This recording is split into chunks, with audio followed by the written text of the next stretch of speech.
Bom dia, né? Primeiro, nós vamos começar toda sexta-feira, nesse horário, de 10 a meio-dia, ou talvez mais cedo, mas a gente sempre vai determinar um horário, mas vai ser na sexta de manhã. Karina, conserte sua câmera aí, por gentileza. Vai ser na sexta de manhã.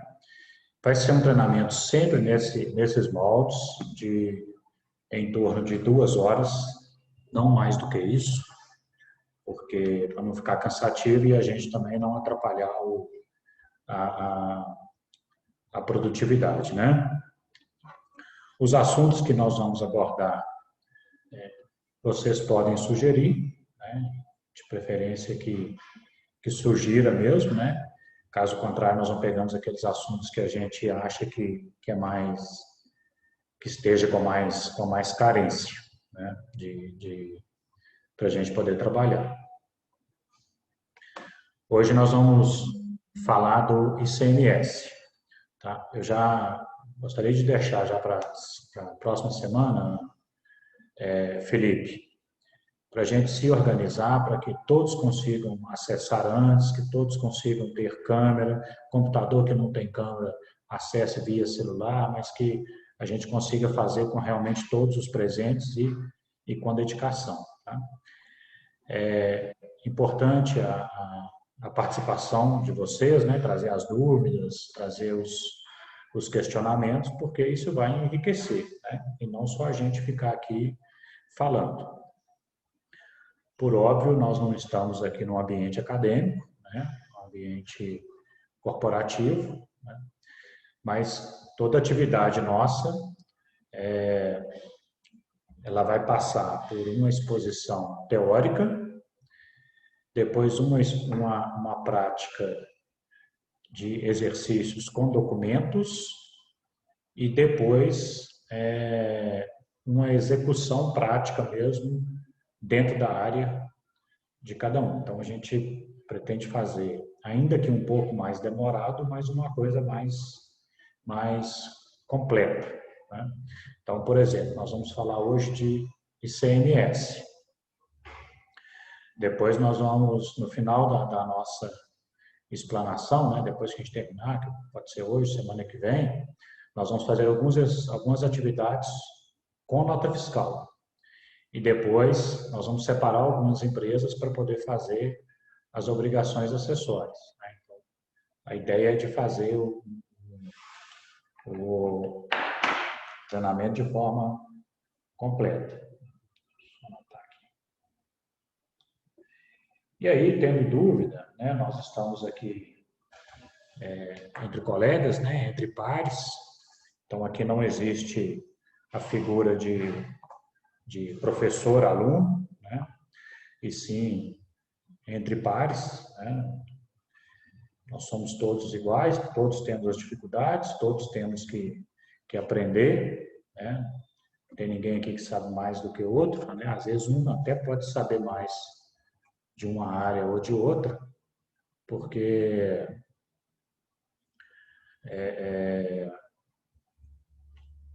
ele atua naquela área, né? Mas a grande maioria não sabe muito mais de uma área ou de outra, tá? Então, fiquem à vontade aí para poder fazer as perguntas e os questionamentos. Combinado? Muito bem. Eu vou compartilhar a minha tela com vocês. E aí, qualquer dúvida, a gente vai, vocês vão parando aí, por gentileza.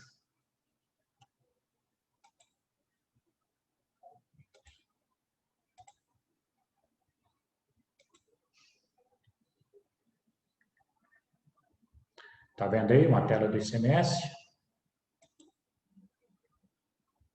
Sim. Sim? Beleza. Muito bem. Então, nós vamos falar do ICMS, né? Como eu tinha dito. A gente vai falar assim, começar bem do básico até a gente chegar nas questões mais complexas, tá? Que, como eu disse, nós não temos nenhuma pressa.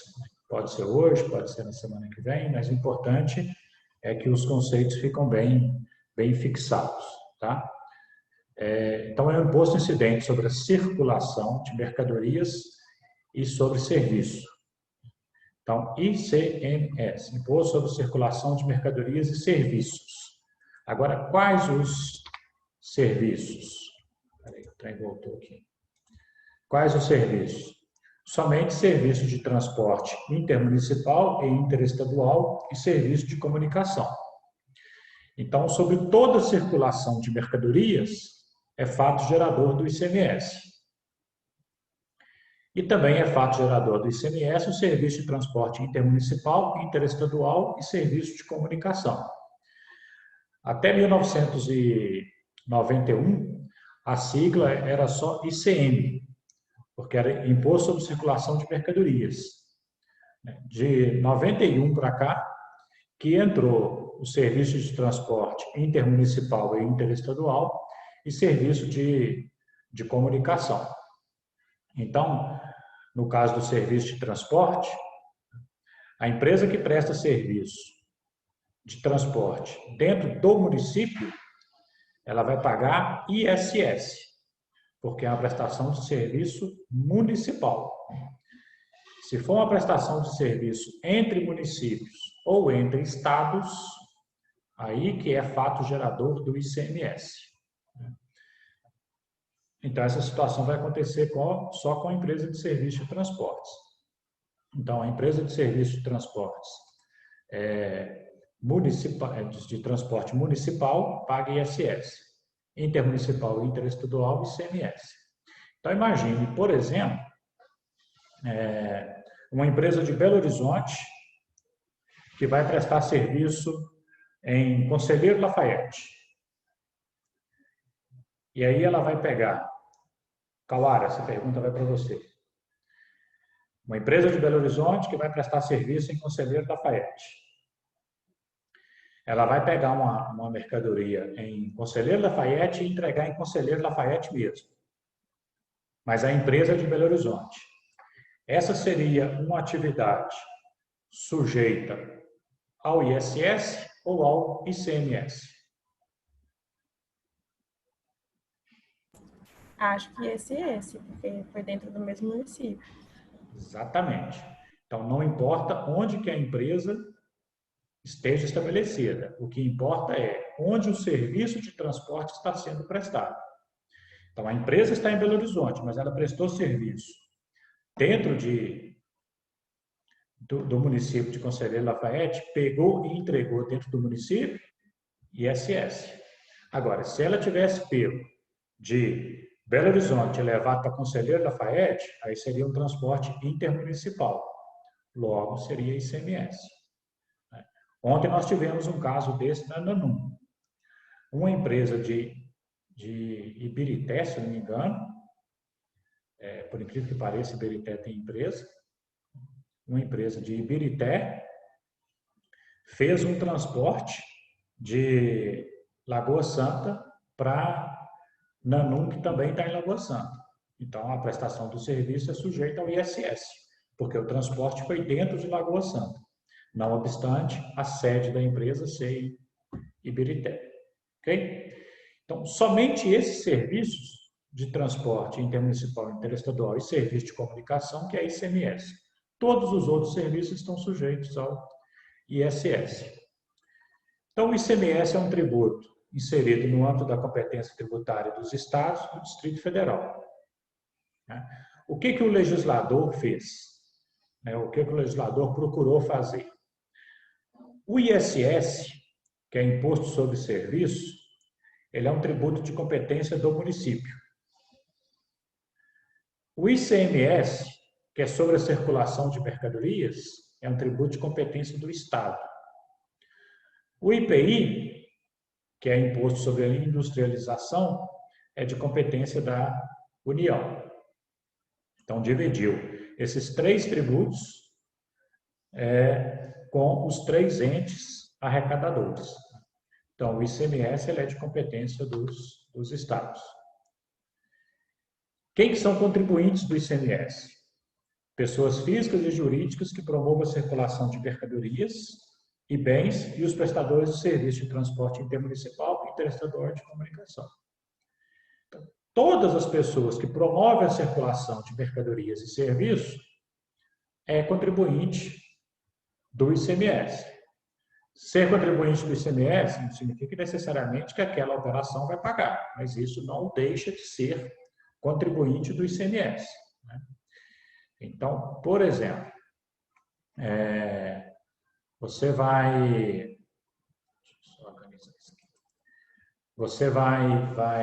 fazer uma mudança da sua residência. Você vai mudar a sua residência do bairro de Betim para Belo Horizonte. Essa pessoa física que está mudando a residência, Sabrina, ela seria contribuinte do ICMS?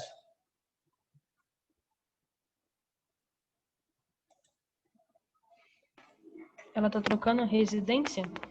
Ela vai mudar de residência de Betim para Belo Horizonte. Ela pegou os móveis dela todos, colocou em cima do caminhão e está trazendo para Belo Horizonte. Ela é contribuinte do ICMS? Seria, porque seria intermunicipal. Ok. Veja bem, a empresa que está fazendo o transporte intermunicipal é contribuinte do ICMS e vai pagar ICMS pelo transporte intermunicipal, se fosse o caso. Correto? Correto. A pessoa física, o dono da casa, o dono do imóvel, né? Essa é a pergunta. Se o dono da casa, o dono dos móveis ali, que está promovendo aquela circulação de mercadorias e serviços, se ele é contribuinte do ICMS? Não. Olha, ele é contribuinte. Mas... Por quê? Porque ele está promovendo a circulação de mercadorias. Ele vai pagar ICMS? Não. Por quê? Porque a mudança de endereço dentro do Estado tem isenção de ICMS. Mas isso não significa que ele não seja contribuinte, ele só não vai pagar.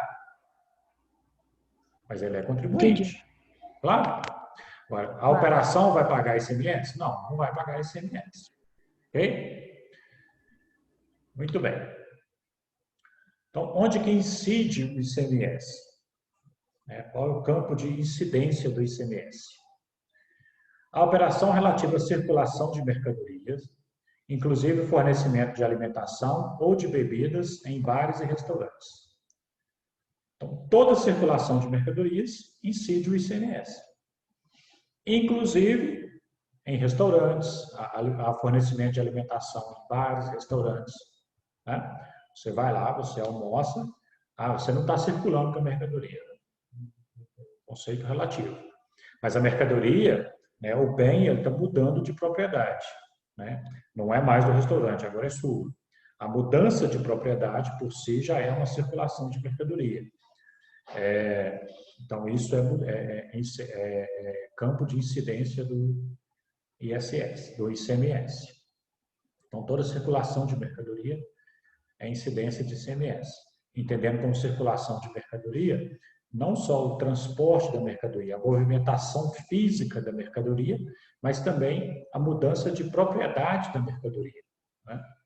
Também é incidência. Eu posso comprar uma tonelada de minério que está num determinado pátio, eu vou comprar esse minério vai continuar naquele pátio, ou seja, ele não circulou fisicamente, mas ele circulou de propriedade. Isso é fato gerador do ICMS. Ok? Segundo, fornecimento de mercadoria com prestação de serviço, desde que sobre tais serviços não haja incidência do ISS-QM. Às vezes eu posso ter um fornecimento de mercadoria, mas nesse fornecimento de mercadoria automaticamente tem uma prestação de serviço. Né? Então, por exemplo, eu vou fazer estou fazendo a venda de um guarda-roupa. Se eu estou vendendo esse guarda-roupa montado, se a venda for, o correto aí seria eu vender o guarda-roupa e fazer a venda do serviço para montagem desse guarda-roupa. Então, eu teria dois fatos geradores. A venda da mercadoria, que é o guarda-roupa, que é o fornecimento da mercadoria, sujeito ao ICMS. A prestação de serviço de montagem, sujeita ao ISS. Né? Agora, quando é algum tipo de mercadoria, não consigo lembrar um exemplo agora, mas algum tipo de mercadoria que vai haver a prestação de serviço, e essa prestação de serviço ela não é cobrada à parte, já faz parte do produto, então também ela está sujeita à incidência do ICMS. Depois, se eu lembrar algum exemplo, eu passo para vocês. Deixa eu te perguntar aí rapidinho. A oficina, que o cara vai lá e troca o óleo do carro. Trocou o óleo do carro é prestação de serviço. O óleo é o produto do serviço. É nesse caso que você está querendo dizer? Esse é um bom exemplo. No caso da troca de óleo, especificamente, ela seria o correto seria a venda do óleo. Então, numa oficina mecânica, o cara vai trocar o óleo. O que é o correto? Uma coisa é prestação de serviço pela troca do óleo. Outra coisa é a venda do óleo. Então, seria duas notas fiscais, uma de prestação de serviço e uma da venda do óleo. Venda do óleo sujeita ao ICMS, prestação de serviço sujeita ao ISS.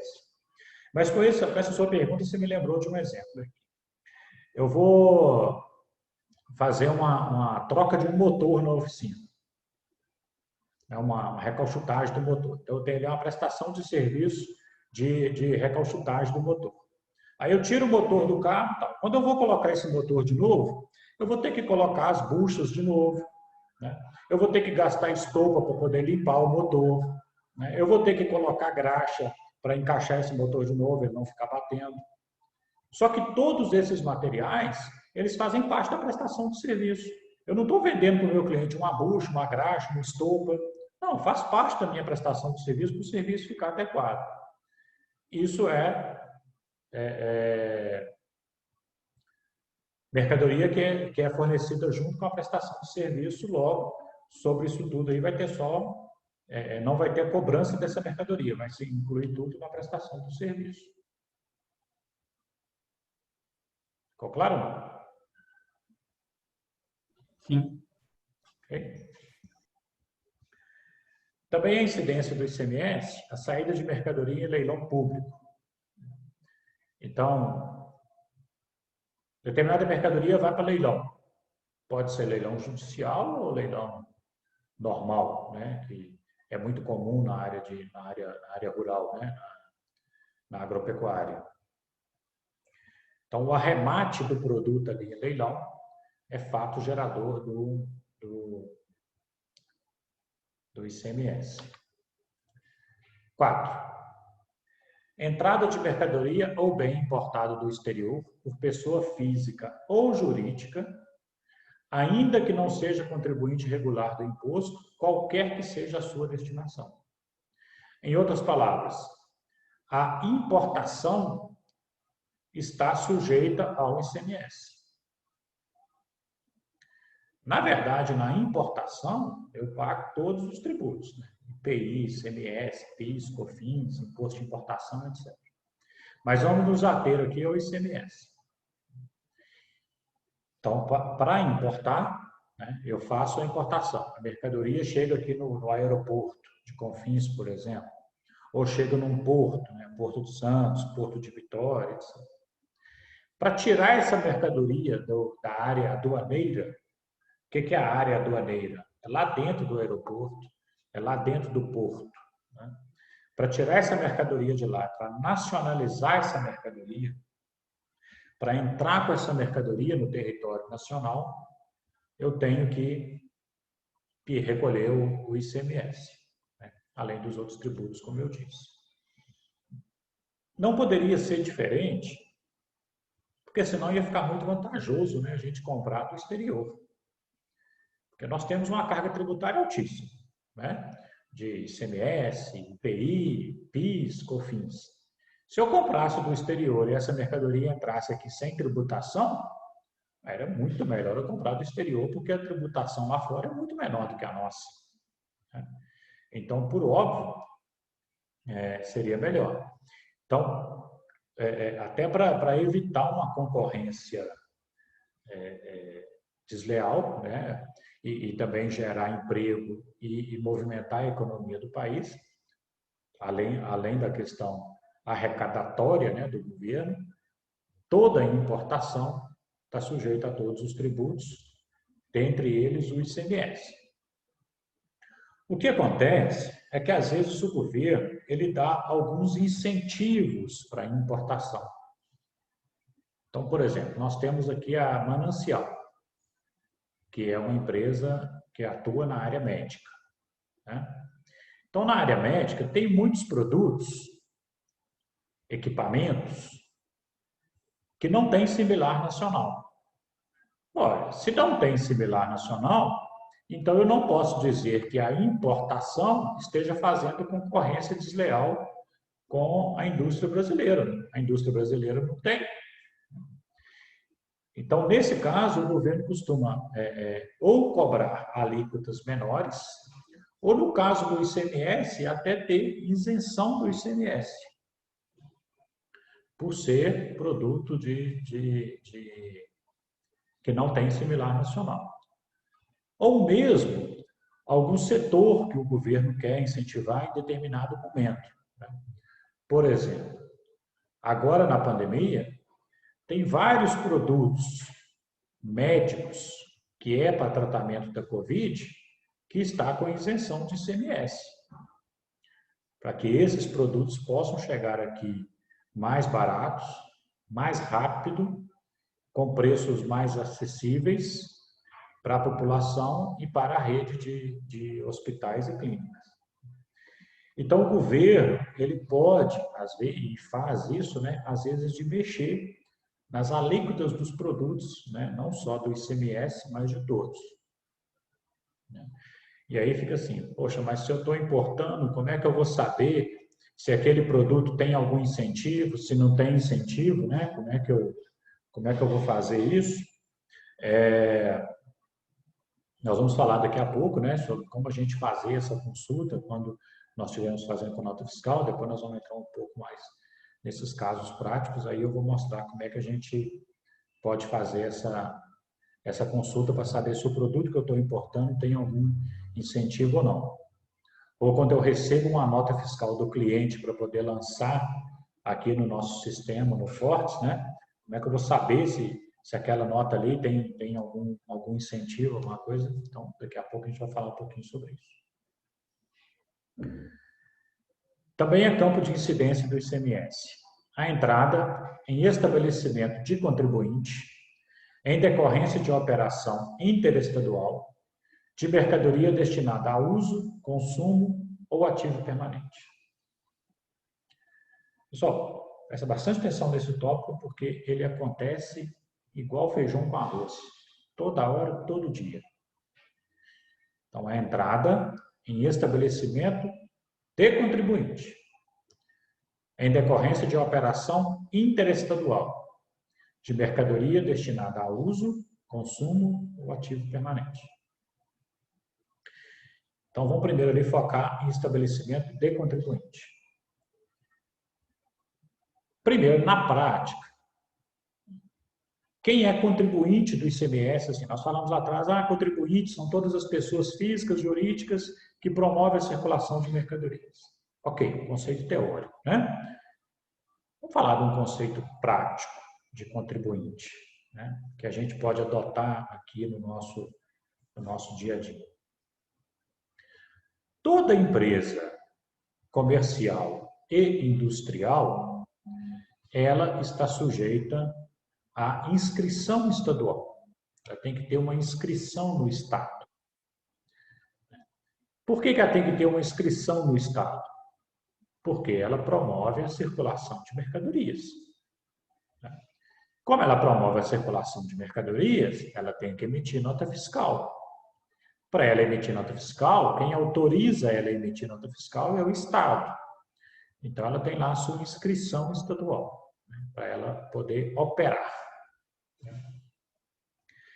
Então, essas empresas que têm inscrição estadual são os contribuintes do ICMS. Então, nós aqui, a Batista Associados. A Batista Associados é contribuinte do ICMS? Não, não é. Por que que não é? Nós não fazemos operação com mercadorias, né? Nós não circulamos mercadorias, nós não trabalhamos com venda. Então, nós não somos contribuintes do ICMS. Logo, nós não temos inscrição no Estado. Ok? Muito bem.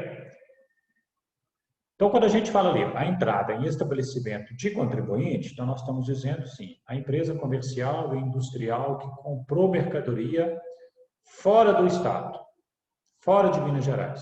Por quê? Porque é em decorrência de operação interestadual. Operação interestadual, operação fora do Estado, ou entre os Estados.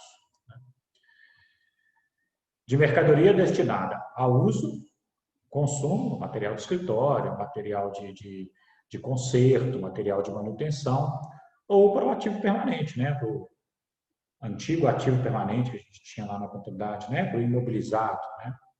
Bens imobilizados. Né? Bom dia, Bruna. Bem-vinda.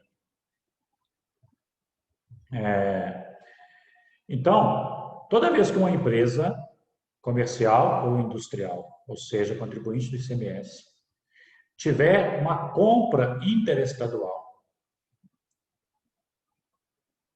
ela é contribuinte, tem incidência do ICMS e ela vai ter que pagar imposto. Daqui um pouquinho eu vou falar um pouco melhor sobre isso. Isso chama diferencial de alíquota, ou mais conhecido como DIFAL. O que acontece nesse ponto? Nós vamos voltar um pouco depois sobre isso, mas o que acontece nisso? Também nós vamos falar das alíquotas daqui a pouco. Mas, regra geral, assim, só para a gente entender, a alíquota do ICMS dentro do Estado, dentro de Minas Gerais, regra geral, é 18%. Se eu faço uma compra fora do Estado, essa compra vem para cá com 12%, porque a alíquota interestadual é 12%. Ok? Preocupa com isso que a gente vai falar com mais detalhes sobre isso. Olha, então, se a alíquota dentro do Estado é 18% e a alíquota de fora é 12%, quando eu compro essa mercadoria, que seja para uso, consumo ou ativo permanente, ou seja, uma mercadoria que eu não vou revender a mercadoria para minha empresa, eu tenho que pagar esse diferencial de alíquota.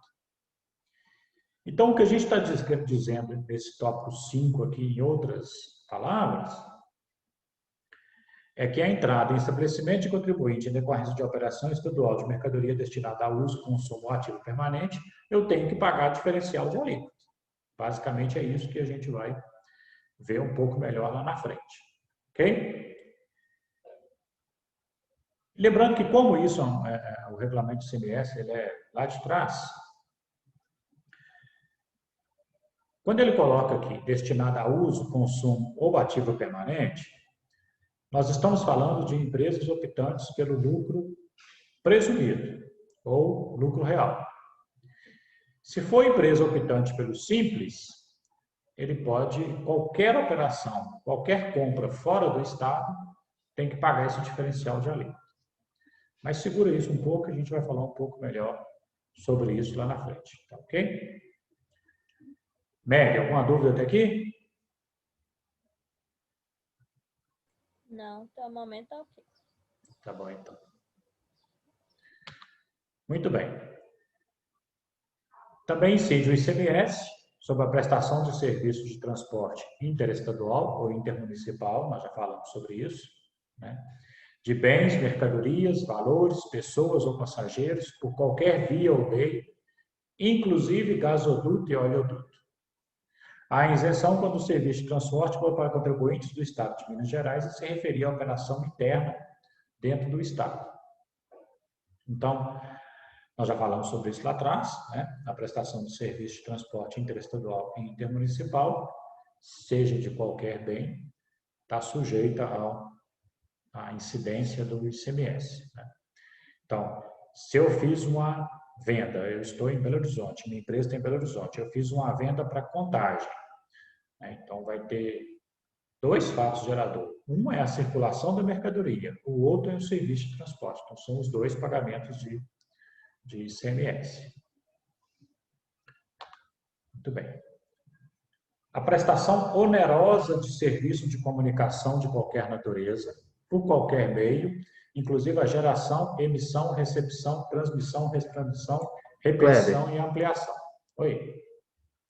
só uma dúvida nessa questão do transporte.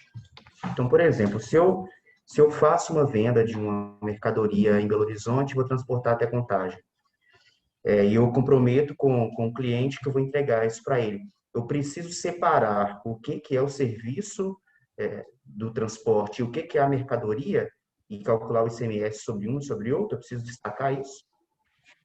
Se o transporte é próprio, você mesmo que vai transportar, na própria nota fiscal lá já tem um campo separado para você colocar o valor do frete ou o valor de despesas acessórias, tá?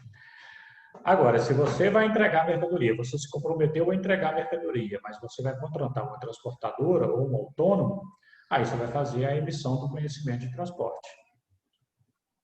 Que aí é outro documento emitido pela transportadora. Entendi. Ok? Ok. Tá, se eu estiver falando besteira aí, você me corrige, tá? Por favor, não deixa passar, não. Até parece, tá? Bom, Tudo nos conforta. beleza. Tá ok, Felipe? Ok, esclarecido. Então, olha, a prestação onerosa de serviço de comunicação. Prestação onerosa, né? Por quê? Porque tem serviço de comunicação que não é oneroso, então não tem incidência. Por exemplo, nós pagamos para usar o Skype, nós pagamos para usar o WhatsApp, né?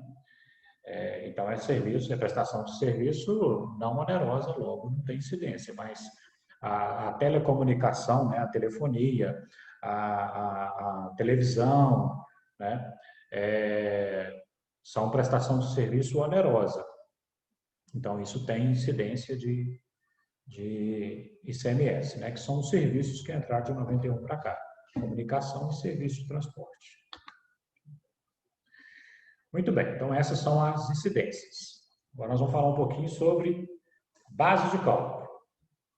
Lembrando que quando a gente fala sobre base de cálculo, nós estamos falando sobre aquele valor sobre o qual eu vou aplicar a alíquota para determinar o valor do tributo. Ok? Muito bem.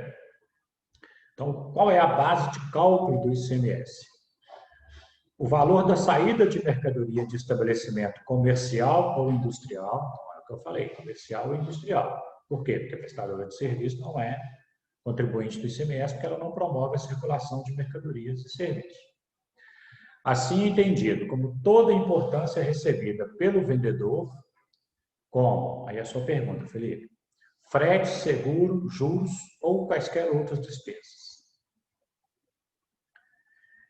Então, é o valor que o vendedor está cobrando, em outras palavras, o valor que está na nota fiscal, acrescido de tudo que ele está cobrando. Então ele está vendendo a mercadoria e vai entregar, né? Como CIF, né? Jussara, qual que é a diferença de CIF e FOB?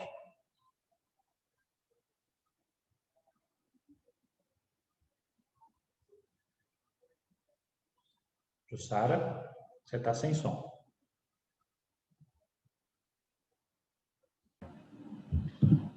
Eu não sei te informar. Ok. CIF é quando o vendedor vai entregar a mercadoria no local de destino do comprador.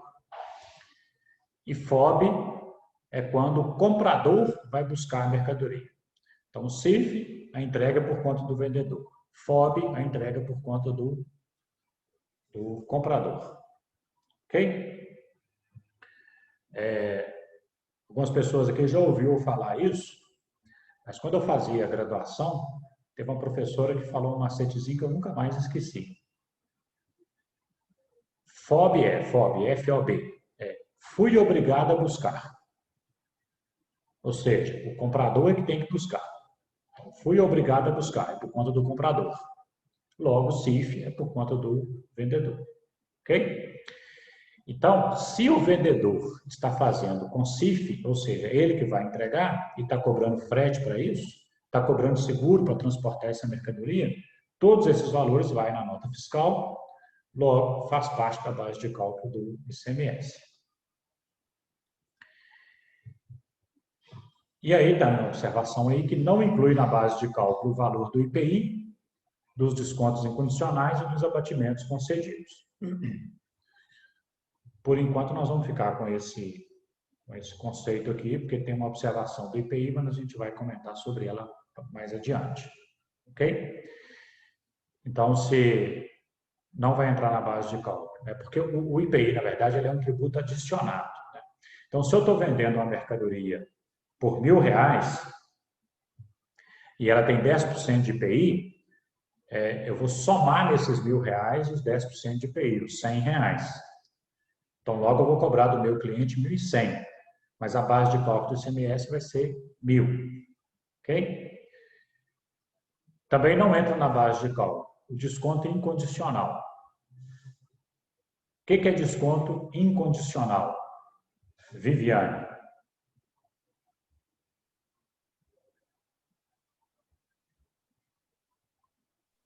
Eu estava sentindo que o senhor ia perguntar e eu não ia saber responder. Tá certo, é justo. Ó, nós temos dois tipos de desconto, né? Desconto condicional e desconto incondicional. Então, vamos falar primeiro de uma questão teórica, né? Depois a gente fala da questão prática. Na teoria, o desconto condicional é aquele que tem alguma condição. E normalmente essa condição é uma condição de pagamento. Então, eu vou ter um desconto porque eu vou pagar à vista, eu vou ter um desconto porque eu vou pagar num prazo menor. Esse é o desconto condicional. O desconto incondicional é por qualquer outro motivo que não seja pagamento. Mas essa é uma explicação teórica, porque na prática, o desconto incondicional é aquele desconto que vem destacado na nota fiscal. Então, ele não entra na base de cálculo do ICMS, né? Porque eu venho lá, comprei lá um armário, R$2.000. Aí na nota fiscal vem assim, menos desconto de R$200, valor total da nota 1.800. Então, eu vou pagar o imposto sobre 1.800. Ou seja, eu tirei o desconto porque esse desconto está destacado na nota. Ele é incondicional. Né? Então, a gente pode dizer que desconto incondicional é igual desconto destacado na nota. O desconto condicional, ele não vem destacado na nota, ele é um desconto dado normalmente no momento do pagamento, de boleto. Né? Então, imagine o seguinte, eu fiz uma compra e como eu estou comprando ali uma grande quantidade, o vendedor vai dar um desconto e coloca na nota lá esse desconto. Esse desconto é incondicional. Ok? Está destacado na nota. Por outro lado, eu fiz uma compra para pagar em 60 dias, peguei a mercadoria e levei embora. Aí daí a 20 dias eu volto e falo assim, olha, eu queria antecipar minha dívida. Se eu antecipar, você me dá um desconto? Ah, te dou. Esse desconto vai aparecer na nota? Não. A nota já foi emitida lá há 20 dias atrás. Vai ser um desconto só ali no boleto, na fatura, no pagamento. Esse desconto é condicional. Ou seja, eu não vou deduzi-lo para a base de cálculo do imposto. Só deduzo o desconto incondicional, que é aquele que está destacado na nota fiscal. Ok? E também não entra na base de cálculo os abatimentos. Na prática, abatimento e desconto, na prática acaba sendo a mesma coisa. Porque o abatimento ele também vem destacado na nota fiscal.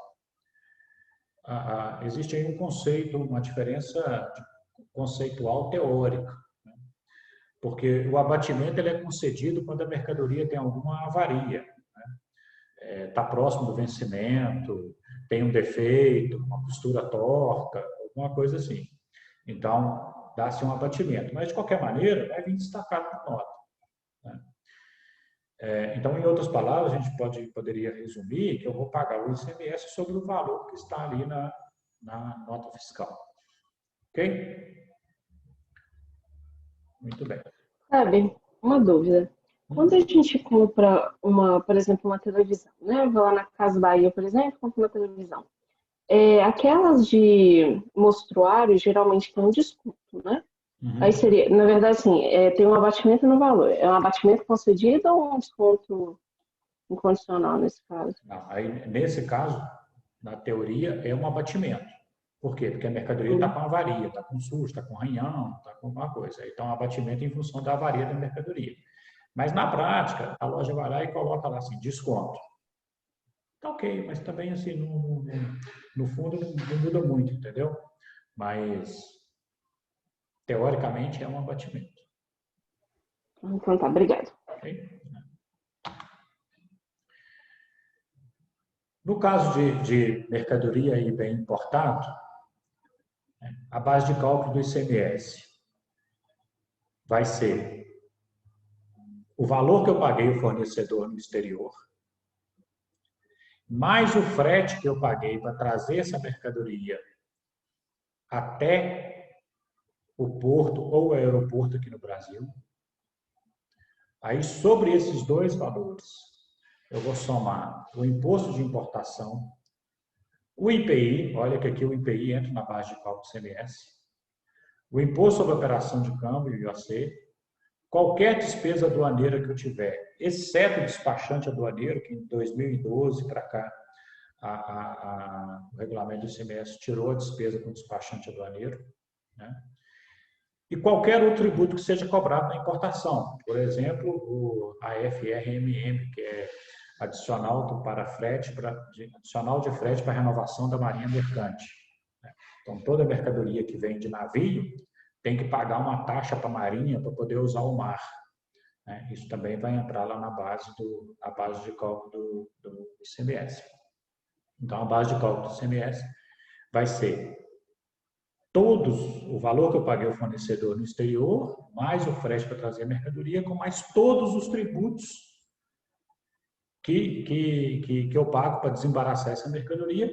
E a gente vai ver, daqui a pouco, inclusive o próprio ICMS. Porque o ICMS, assim como quase todos os tributos da nossa cadeia de tributos, ele é um tributo embutido. O que significa um tributo embutido? Significa que eu pago ICMS sobre ele mesmo.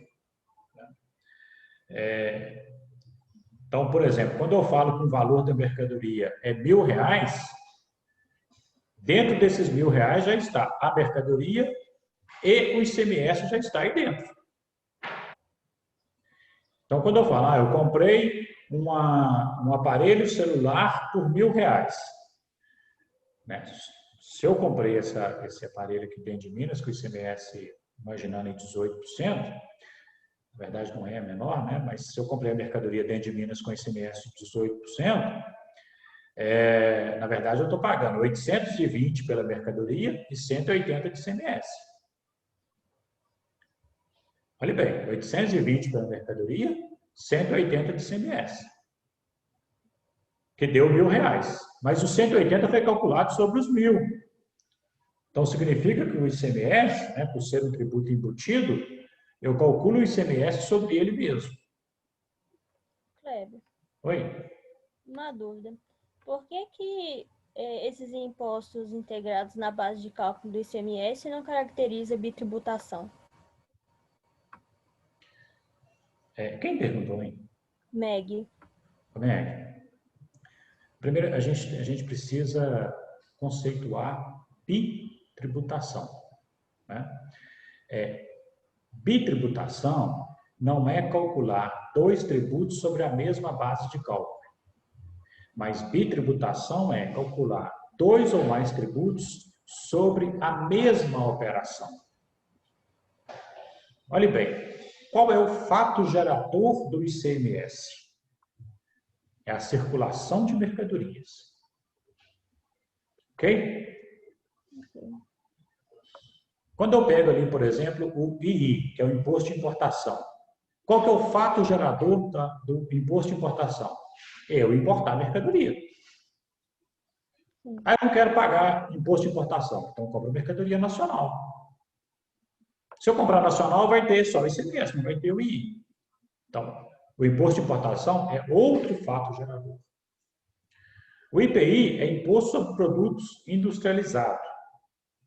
Ah, eu comprei do exterior. De alguma forma, esse produto foi industrializado, porque senão o produto não existiria, e a empresa importadora ela é equiparada em nível nacional à indústria. Então, imposto sobre produto industrializado é outro fato gerador. É a industrialização de um produto ou a importação de um produto que é o fato gerador do IPI. Então, o fato de ter 2 tributos sobre a mesma base de cálculo não significa que é bitributação. Bitributação é 2 tributos sobre a mesma operação, sobre o mesmo fato gerador. Então, se eu tiver 2 tributos que é sobre a circulação de mercadorias, aí é bitributação. Entendi. Tá certo? Um tributo sobre o outro não é bitributação. Por exemplo, sobre um valor da nota fiscal, eu vou pagar pelo menos, regra geral, o ICMS, o PIS e a COFINS. Tudo sobre o valor da nota fiscal, por exemplo. Mas são fatos geradores distintos.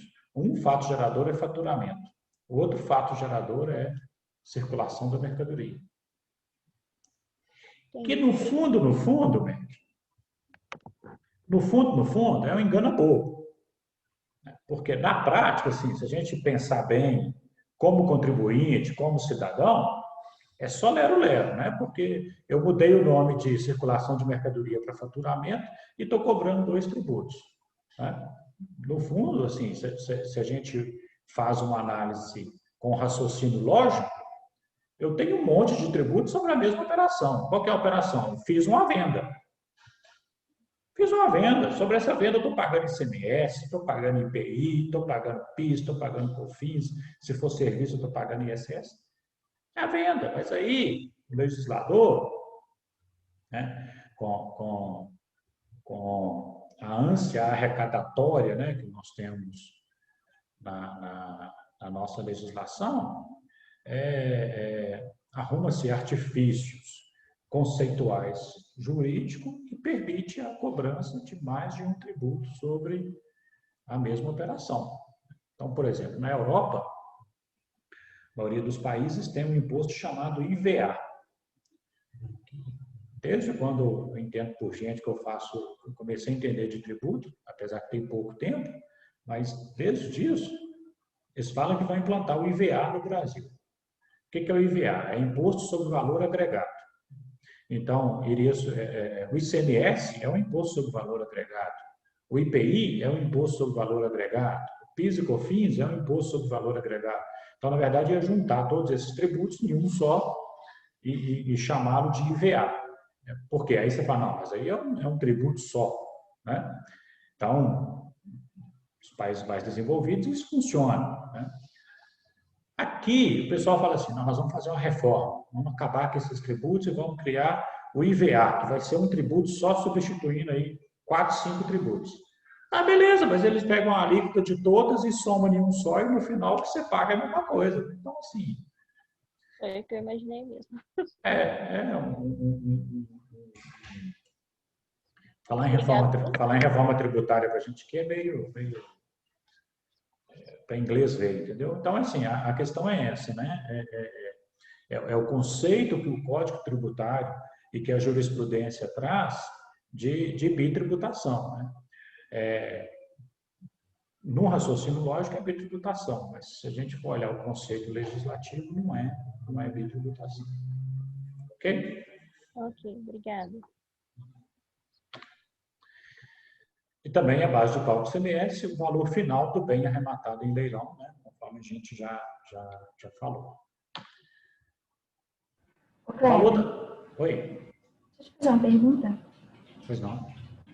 Essa questão da base de cálculo, então a diferença entre a base de cálculo do item A, como você explicou, para o item B, é que o valor do IPI, no item A eu adiciono na base de cálculo e no item B eu não adiciono? Não entendi essa parte. Quem está perguntando? Desculpe. Jussara. Jussara, não é só isso, né? Vamos pensar o seguinte. Regra geral para mercadoria nacional. Eu estou fazendo uma venda aqui dentro do país.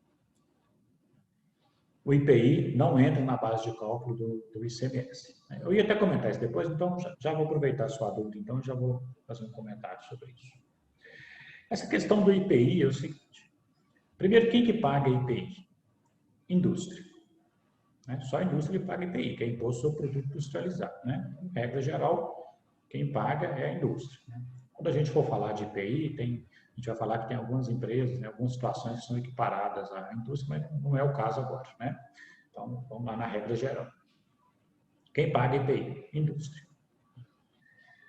E a regra geral é a seguinte.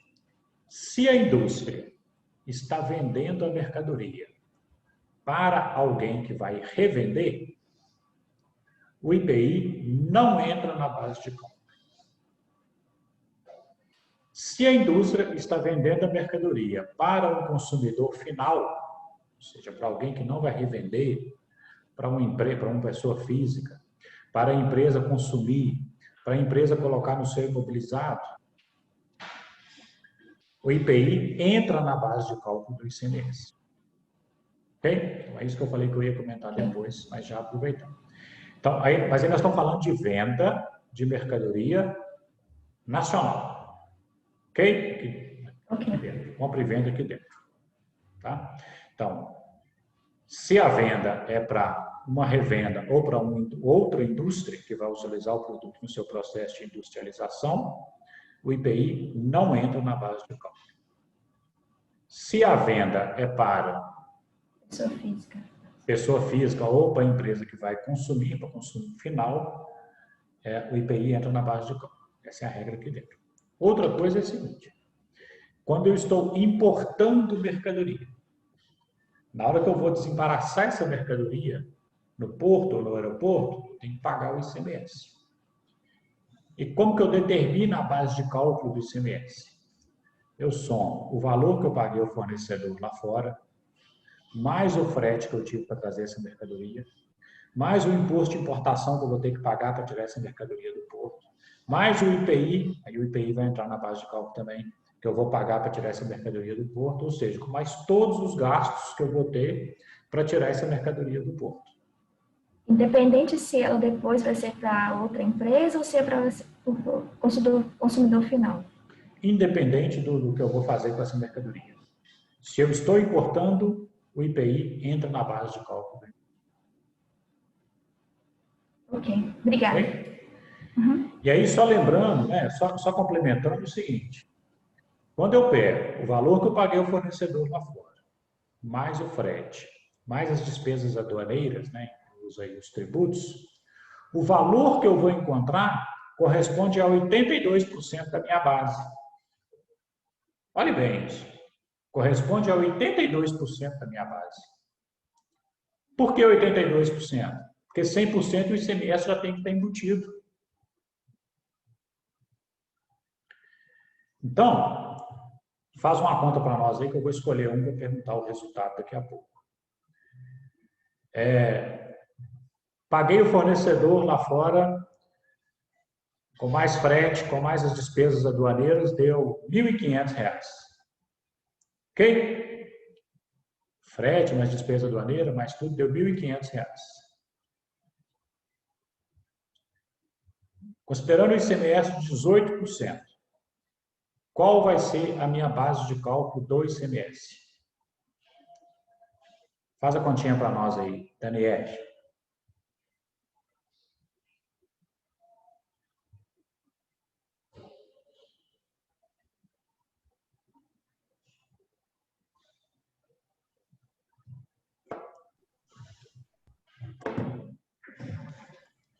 Kleber, Oi?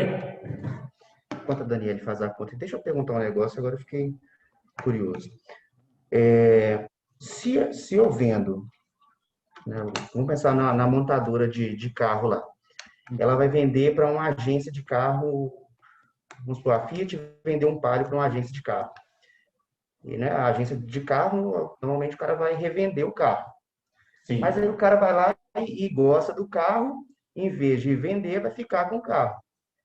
Então o IPI não entrou para a base de cálculo. Deveria ter entrado.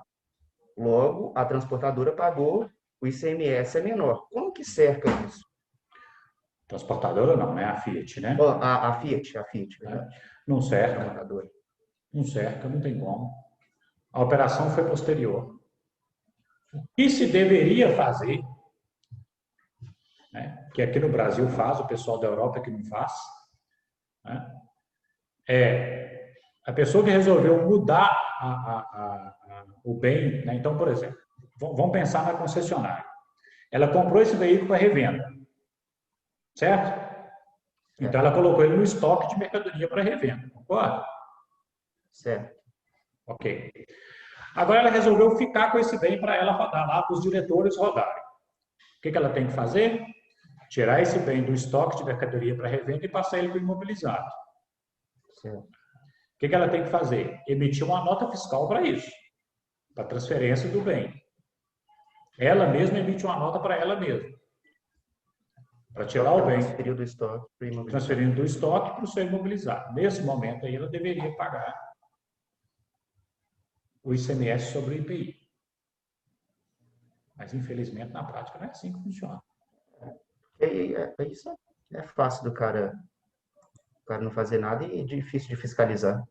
Exatamente por isso que ninguém faz nada, que não tem como fiscalizar isso. Quer dizer, não tem como, é muito difícil fiscalizar isso, né? Não tem recurso humano para poder fiscalizar isso. O Kleber, Oi? nesse caso aí, por exemplo, seria localiza, porque eu tenho os veículos que são para venda e tem os veículos que ficam no ativo dela para poder alugar para o cara de Uber, por exemplo. Depois, esses carros que são aluguéis, eles vão para venda. Uhum. E aí, quando eles são, deixam de ser aluguel e passam para ser venda, aí eu teria que fazer essa nota fiscal para poder pagar o imposto? Aí tem uma situação um pouco diferente, Jussara, que é o seguinte. A Localiza comprou um bem para poder alugar. Você concorda comigo que esse bem é um bem para o imobilizado dela? Sim. Né? Que é um bem que ela vai utilizar nas suas operações, concorda? Que é exatamente o conceito de bem imobilizado, né? Aqueles bens que eu utilizo na minha operação. Então, isso é um imobilizado dela, no primeiro momento. Dentro do que a gente falou, se a Fiat está vendendo para ela locar, então o IPI tem que entrar na base de cálculo do ICMS. Concorda? Sim. Que ela não está vendendo. Com exceção que nesse caso não vai entrar, mas aí é uma particularidade, porque a venda de veículo para a locadora é isenta de IPI. Mas aí é um detalhe do ICMS, é uma exceção da regra. Ok? Beleza. A Fiat está com esse bem lá no seu imobilizado. Agora ela resolveu vender esse bem. A Fiat não Localiza. Né? Ela resolveu vender esse bem. Também, regra geral, ela iria passar esse bem do imobilizado para o seu circulante. Nesse caso, ela não precisa emitir nota. Do imobilizado para o circulante, ela não precisaria emitir nota. Se tivesse no estoque para revenda e passar para o imobilizado, ela precisa. Seria o inverso. Do imobilizado para o circulante, ela não precisa emitir nota. Por quê? Porque ela não está vendendo uma mercadoria que é da operação dela. Ela está vendendo um bem imobilizado. Então, isso nem vai... imaginando que ela teria lá depois eu vou explicar o caso específico da Localiza, e na Localiza não funciona bem assim, não. Mas imaginando que ela teria um estoque de mercadoria para revenda, isso não ia pedir estoque de mercadoria para revenda, porque não é mercadoria para revenda, é a venda de um bem imobilizado. E seria lá para o circulante como bens imobilizados à venda.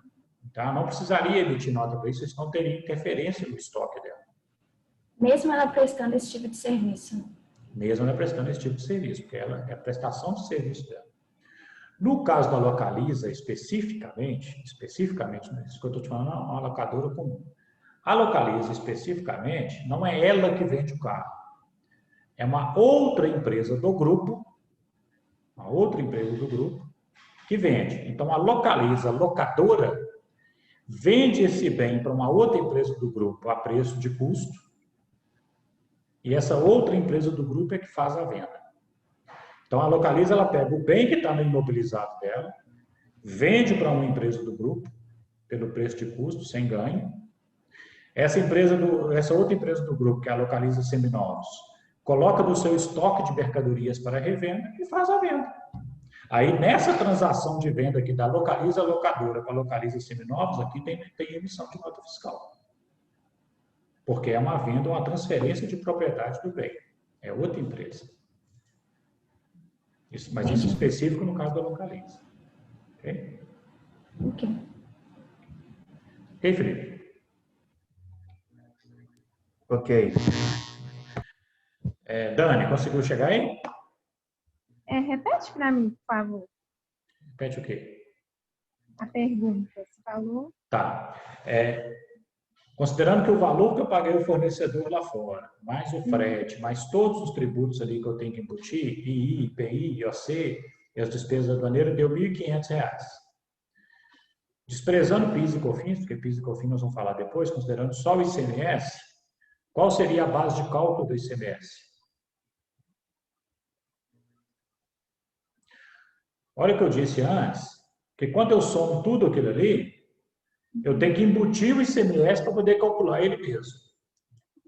Entendi. Então, eu posso dizer que esses R$ 1.500 corresponde a 82%. Por que 82%? O ICMS não é 18%, e o meu total não tem que dar 100%, né? O global não é 100%. Então, 100 menos 18, 82. Então, qual que é a conta que eu tenho que fazer? 1.500 representa 82%. X representa 100%, que é a minha base. O valor de X é que vai ser o valor da minha base de cálculo de ICMS. Nossa. Em outras palavras, basta eu pegar 1.500 e dividir por 0,82 para achar o mesmo resultado. Quem achou aí? Eu, João Felipe. Fala, João, quanto? 1.829,27. Perfeitamente. Então, nesse exemplo, a base de cálculo do ICMS seria R$ 1.829,27. Ou seja, eu embuti o ICMS dentro dele mesmo para depois calcular. Olha o que eu falei lá atrás. Se o valor da mercadoria é 1.000, né, se eu estou pagando 1.000 ao meu fornecedor, não significa que eu estou comprando a mercadoria de 1.000. Eu estou comprando a mercadoria que vale 820, estou pagando R$ 180 de ICMS. Por quê? Porque eu preciso embutir o ICMS na base de cálculo dele mesmo. Então, se todo o valor que eu estou trazendo do exterior, contudo, deu 1.500, então eu tenho que fazer a continha para poder embutir o ICMS. Então, a base de cálculo do ICMS seria o que o João falou aí, R$ 1.829,27. Se eu pegar R$ 1.829,27 vezes 18%, vai dar exatamente R$ 329,27 de ICMS, vai sobrar os 1.500, que são os outros gastos que eu tenho. Ok? Deu para entender agora, Dani? Ou ficou confuso? Não, deu sim. Eu anotei aqui. Então, beleza. Ok, Jussara? Ok. Deixa eu te perguntar um negócio sobre o IPI. Pois não. Você falou que o IPI, ele entra na base de cálculo do ICMS. Na verdade, não é isso que foi perguntar. Pera. Quando a gente compra um produto importado, a gente paga o IPI. Aí, supondo que é uma empresa que comprou e esse produto vai ser modificado dentro da própria empresa, no seu processo. O produto final também incide novo IPI, certo? Certo. tem algum abatimento desse IPI que já foi pago ou é como se fosse um novo imposto, um novo produto? Não, tem um abatimento. A gente vai falar sobre isso, sobre o sistema de não cumulatividade, né, que o ICMS também é um tributo não cumulativo. Né, mas, respondendo a sua pergunta aí no caso do IPI, eu fiz uma compra do exterior, né, uma importação. Aí, quando chegou aqui, paguei lá, comprei por R$1.000, paguei lá R$100 de IPI. Correto? Para tirar essa mercadoria do porto. Então, eu paguei lá R$100 de IPI. Aí eu pego essa mercadoria, junto com outros materiais nacional, chegou no produto final, eu vou vender meu produto final por R$3.000. Considerando o IPI de 10%, o IPI vai dar R$300 na minha venda. Como eu paguei 100 para essa mercadoria entrar, eu tenho um crédito de 100. Então, no final, eu vou recolher só R$200 de ICMS sobre essa venda. Porque sobre a venda deu 300. Mas eu tenho 100 de crédito, eu recolho só a diferença, entendeu? Então, respondendo a sua pergunta, há a compensação, né, do imposto pago anteriormente. Ok? Ok, obrigada. Esse é o sistema de não cumulatividade, a gente vai conversar um pouquinho sobre isso também no caso do ICMS, que o ICMS também é um tributo não cumulativo. A gente vai falar isso daqui a pouco. Ok?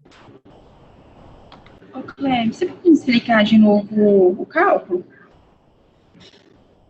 Posso? Quem está falando? É Rubem. Rubem. O caso que eu estava falando aqui do caso da importação, né, certo, qualquer caso que é importante a gente ter isso em mente, né, que o ICMS ele é um tributo embutido.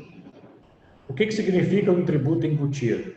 Significa que dentro do preço de venda, aquele produto já está lá. Significa que eu calculo aquele tributo sobre ele mesmo. Né? Então, no exemplo que eu dei anteriormente, eu disse o seguinte, que se você for numa loja comprar uma calça por R$100, dentro desses R$100 você está pagando R$82 pela calça e R$18 de ICMS. Por quê? Ou seja, o ICMS está sendo calculado sobre ele mesmo. Porque quando eu falo assim, o ICMS é R$18, R$18 está sendo calculado sobre o 100. E sobre o 100 já está embutido o ICMS. Então, partindo desse conceito, desse princípio, que eu fui dar um exemplo aqui no caso de uma importação. Então, quando eu pego o valor, tudo que eu gastei na importação, e aí eu vou achar a base de cálculo do ICMS, um exemplo que eu dei aqui, R$1.500 foi tudo que eu gastei. Então, esses R$1.500 correspondem a 82%, ou seja, é só o valor da mercadoria. Corresponde a 82%. Para eu achar a base de cálculo do ICMS, que é o valor total, que é 100%, eu tenho que fazer essa regrinha de 3. Né? Então, no caso aqui, o que eu pedi para fazer? 1.500, que é o valor do 100 do ICMS, corresponde a 82%. Por que 82? Que é 100% do valor total, menos 18, que é o valor do ICMS. 100 menos 18 é 82. Então, 1.500 corresponde a 82%. X corresponde a 100%. Quando a gente faz essa continha cruzada aí da regrinha de 3, o valor de X, que é o valor da base de cálculo do ICMS, vai dar R$ 1.829,27. O que eu tinha dito que ao invés de você ficar fazendo essa regrinha de 3, basta você pegar os 1.500 e dividir por 0,82. Você vai achar o mesmo valor, mas isso é só uma simplificação matemática do cálculo. Né? Só isso. Deu para entender ou ficou confuso? Se vai ficar confuso, não, agora fala de entendi. novo, pode ficar tranquilo. Não, agora eu entendi. É confuso mesmo. Ok? Ok. Muito bem. Agora, o valor, então, essa é a regra para a gente poder apurar a base de cálculo. Ok? O valor da base de cálculo vai ser arbitrada pelo fisco quando? Primeiro, não forem exibidos à fiscalização os elementos necessários à comprovação do valor da operação, inclusive no caso de perda ou extravio de livros ou documentos fiscais. Então, estou fazendo um transporte. Aí estou indo lá com o meu caminhão, beleza, a fiscalização de rua vai e me para e me pede lá documento fiscal. Nota fiscal. Eu não tenho. Porque foi extraviado, qualquer coisa. Na verdade, não tem mesmo porque eu não emiti. O fisco vai arbitrar a base de cálculo do imposto. Ok? Ele vai determinar a base de cálculo do imposto. Lembrando que uma coisa é o fisco determinar, arbitrar o imposto. Outra coisa é o cometimento de um crime, que é a sonegação tributária, que é a venda ou a circulação de mercadorias sem documento fiscal. Ok? O fisco também vai arbitrar a base de cálculo quando for declarado em documento fiscal valor notoriamente inferior ao preço corrente da mercadoria ou da prestação de serviço. Isso antigamente ainda chama meia nota. O que é meia nota? É você comprar uma mercadoria por 100 e o cara ir lá e colocar na nota fiscal que foi 30, que foi 50, que foi 60, que foi 70. Colocar no documento fiscal um valor menor do que o valor efetivo da mercadoria.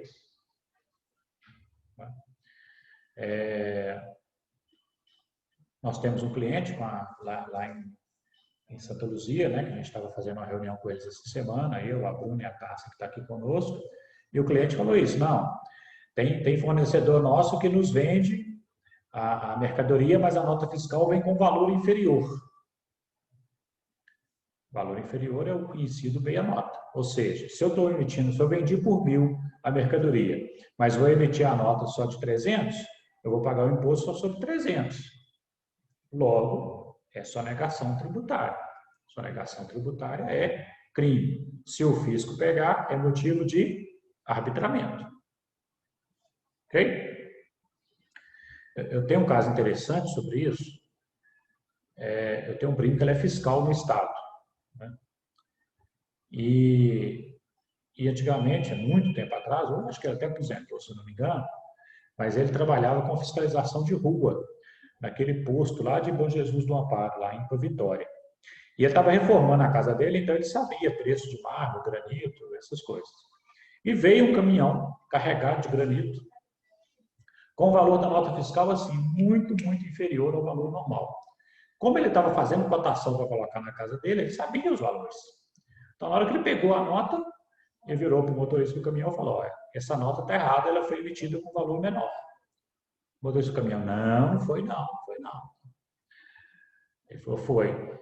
Aí ele pegou o telefone e ligou para a empresa. Ele falou, olha, estou com o caminhão parado aqui, a nota fiscal está com valor menor, a mercadoria vai ficar retida até regularizar a nota. Aí a menina lá da empresa falou, não, a nota é essa mesmo, é porque a gente vende realmente com preço muito abaixo do mercado.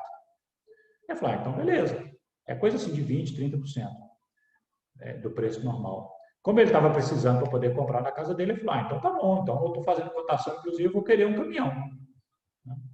Aí ele comprou o granito todo para a casa dele, com 20%, 30% do valor de mercado. Na verdade, ele sabia que estava errado, ele só não quis bater o pé porque ele tinha interesse, né? Ele queria comprar também com valor mais baixo. Então, beleza, ele comprou com valor mais baixo, deixou o caminhão embora, né? Foi vantajoso para ele, mas, regra geral, ele saberia exatamente, teria que realmente prender o caminhão. Ok? E seria motivo ou fazer o arbitramento da base de cálculo, mandar a empresa pagar o imposto, depois do imposto recolhido, liberava o caminhão. Também é motivo de arbitramento a operação ou a prestação do serviço se realizar sem emissão de documento fiscal, né? É o caso de venda sem nota, né? Semelhante ao primeiro exemplo que eu dei lá. Qualquer venda sem nota é motivo de arbitramento. Ficar comprovado que o contribuinte não emite regularmente documento fiscal relativo às operações. Olha bem, ficar comprovado que o contribuinte não emite regularmente documento fiscal relativo às operações. Isso hoje, gente, para o fisco comprovar isso, é a coisa mais fácil que tem. Só que os empresários ainda não percebeu isso, né? Que é fácil para o fisco pegar isso. Por quê? A empresa, ela faz as suas compras com a nota fiscal eletrônica.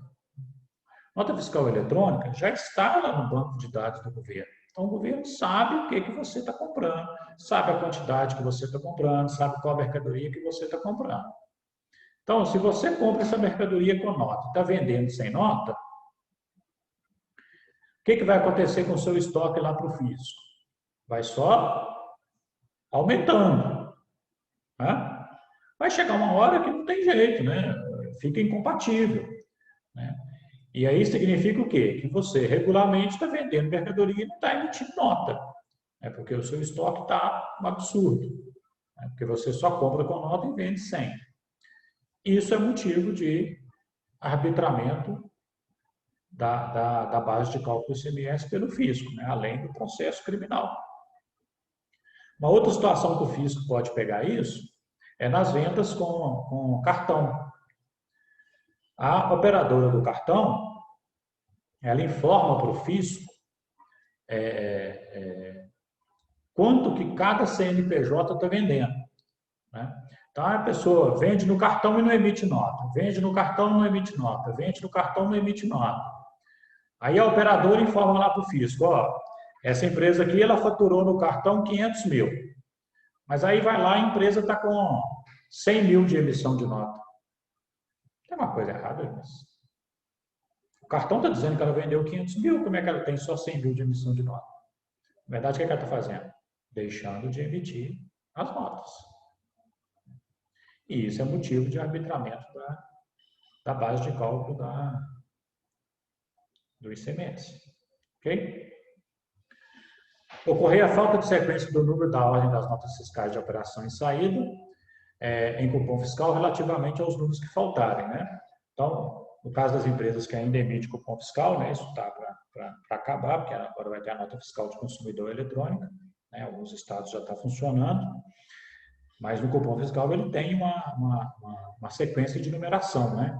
Então, se essa sequência não está em ordem, significa que a empresa às vezes está emitindo ali, o sistema está contando, mas a empresa não está emitindo o cupom, logo não está tributando, né? Mas como o sistema é travado e é validado pela Receita, ele continua contando a numeração.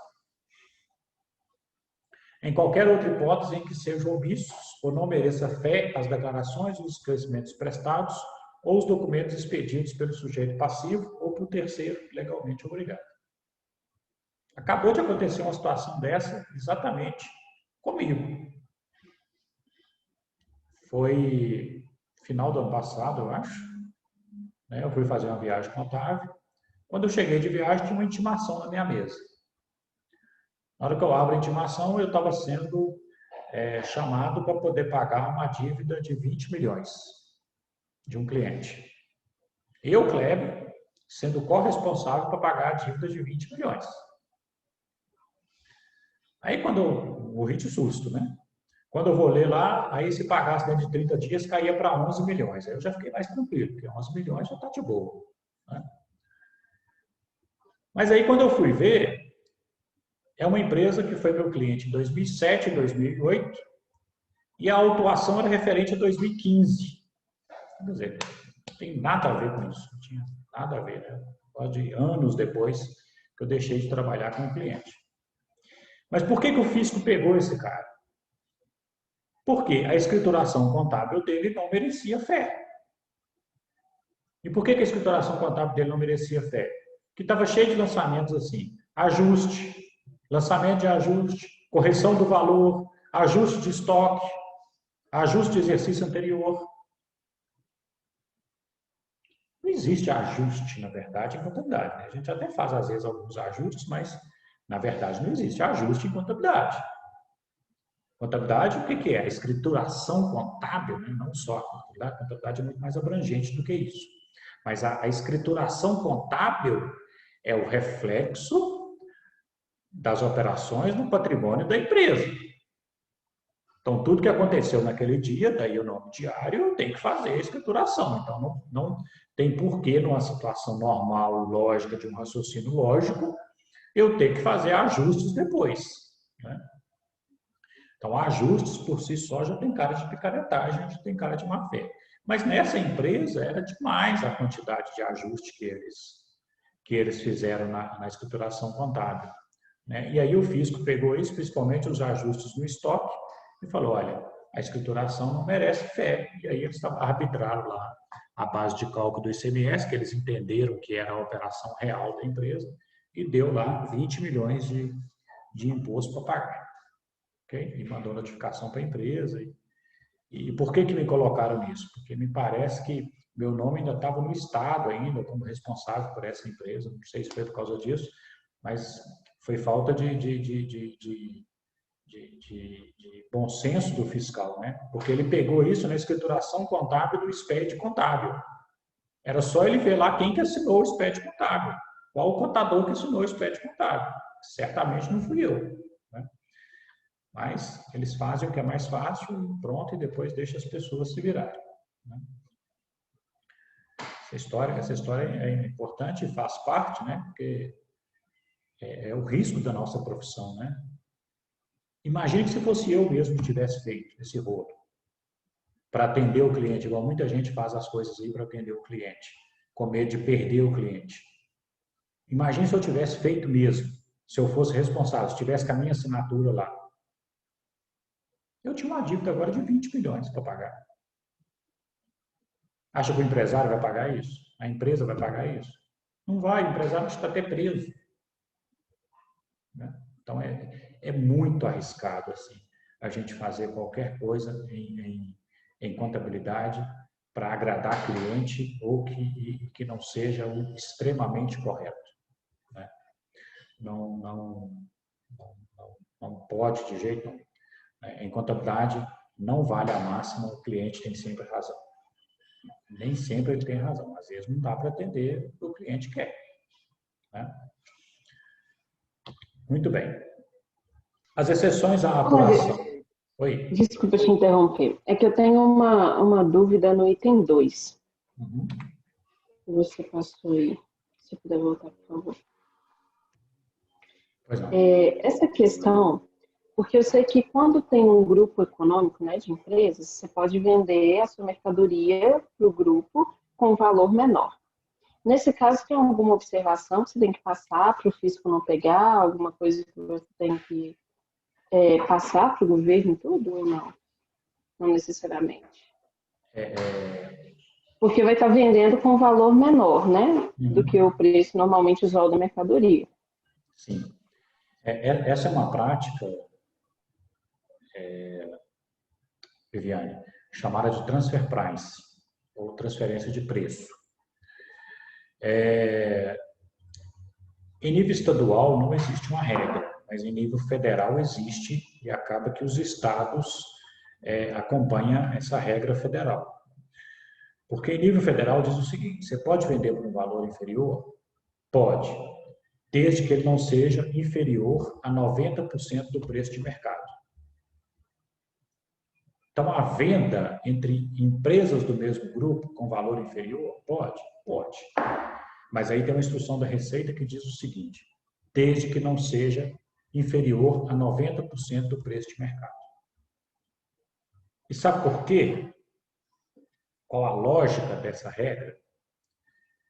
Porque eu posso pegar uma empresa que eu compro a mercadoria, aí eu vendo para outra empresa do grupo com uma margem muito baixa ou com um preço muito baixo, ou às vezes até com prejuízo, e coloco a minha empresa no lucro real, e aí eu não vou ter lucro, porque eu vou dar prejuízo, porque eu estou vendendo com a receita achatada, e aí eu estou sonegando o tributo federal de imposto de renda e contribuição social.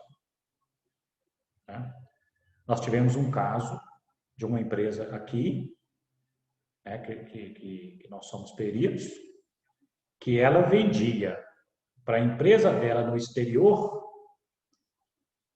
com preço muito abaixo do preço de mercado. Chegava a ter preço de 40%, 50%.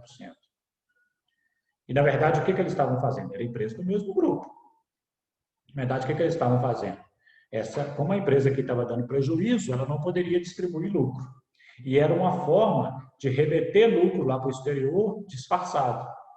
Porque ele comprava aqui, por exemplo, por 80. Vendia para a fábrica, para a empresa lá no exterior, por 40. Olha, comprei por 80, vendi por 40, óbvio que eu estou dando prejuízo.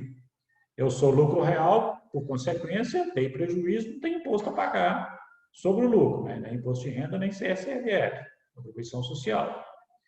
Mas a minha empresa lá no exterior está comprando com preço baixíssimo e vendendo com a margem alta. Logo, o lucro todo está ficando lá. Eu estou transferindo disfarçadamente o lucro do Brasil para o lucro do exterior. Aí a empresa faz isso e está quebrando aqui e entra com pedido de recuperação judicial para colocar deságio em todos os fornecedores aqui, de empregado, de banco, etc. Mas ela mandou o dinheiro todo para o exterior. Então, assim, pode vender mais barato entre empresas do grupo? Pode, mas tem que seguir essa regra aí da receita. Pelo menos 90% do valor praticado no mercado. Claro? Entendi. Entendi, obrigada. De nada. Muito bem. E aí as exceções à apuração da base de cálculo do ICMS está disposta no anexo 4 do regulamento do ICMS. O regulamento do ICMS até mudou, agora o último nem é 2002, mas não. Pessoal, o regulamento do ICMS, ele é pequeno, o regulamento em si. Agora, os anexos, que são as exceções, que é o pesado. Né? Então, tem cada anexo para uma exceção. O anexo 1 trata de isenção, o anexo 2 acho que é não incidência, o 3 não lembro o que é, o anexo 4 é redução de base de cálculo, o anexo 5 é sobre suspensão, o anexo 3 acho que é sobre deferimento, diferimento. Então, o anexo 4 é redução de base de cálculo, ou seja, o que nós falamos aqui até agora é a regra de base de cálculo do ICMS. Mas tem produtos específicos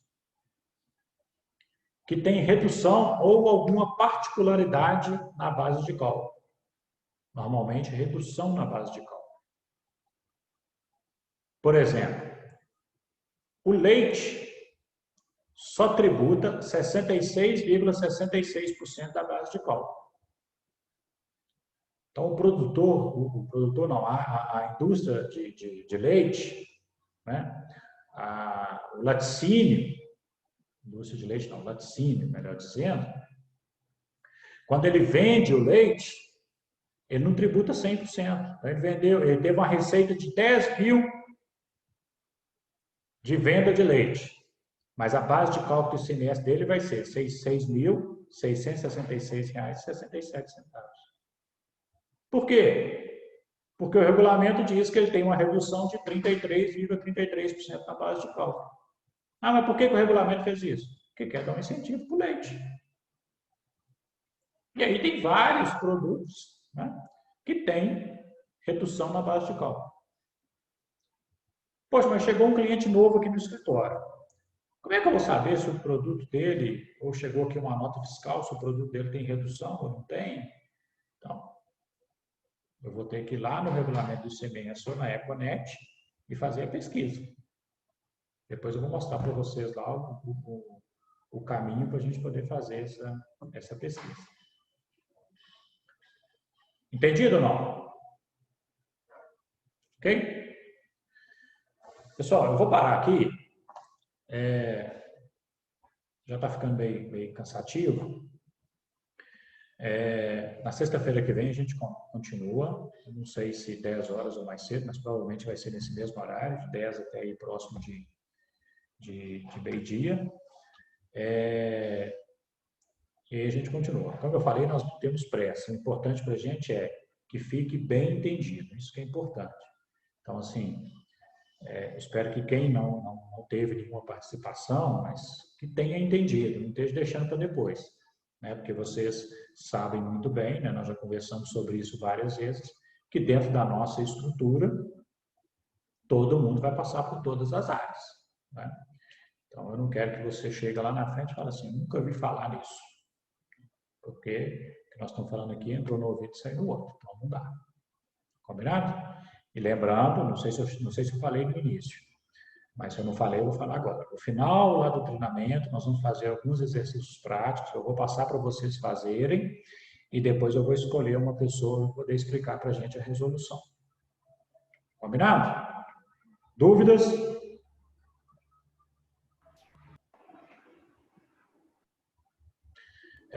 Júnior e Felipe, quer comentar alguma coisa? Bruna e Tássia? Quero chegar na parte da prática. Acho que todo mundo está curioso para fazer um pouquinho mesmo. Tá bom. Eu acho que a gente não deveria pular, Uhum. né? Porque eu acho que o fundamento ele é importante, né? Seria, na minha opinião, uma superficialidade a gente já ir direto para a prática. Acho que é bom chegar na prática, mas o fundamento teórico ele é importante para poder entender depois um pouco melhor qual que é a prática e entender também o questionamento, senão fica ruim depois. Mas nós vamos chegar na prática, isso é uma questão de um pouquinho de paciência. Ok? Bruna e Tássia, não sei se está por aí ainda, querem comentar alguma coisa? Bruna tá no telefone. Eu tô, não tá.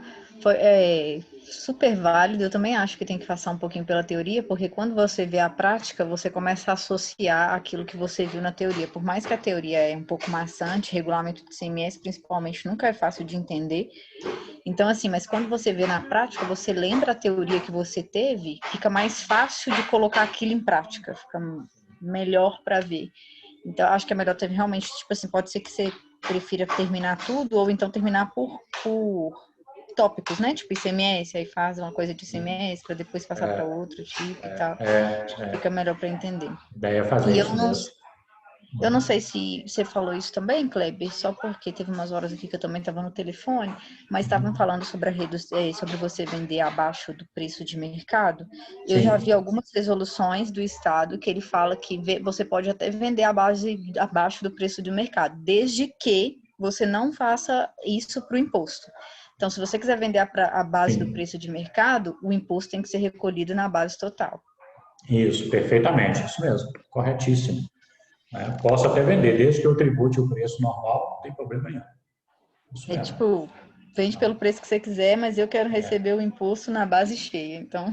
Isso, bem lembrado, exatamente isso. Só isso mesmo. Beleza. Mais uma dúvida, pessoal? Então, beleza, então. Obrigado, até sexta que vem.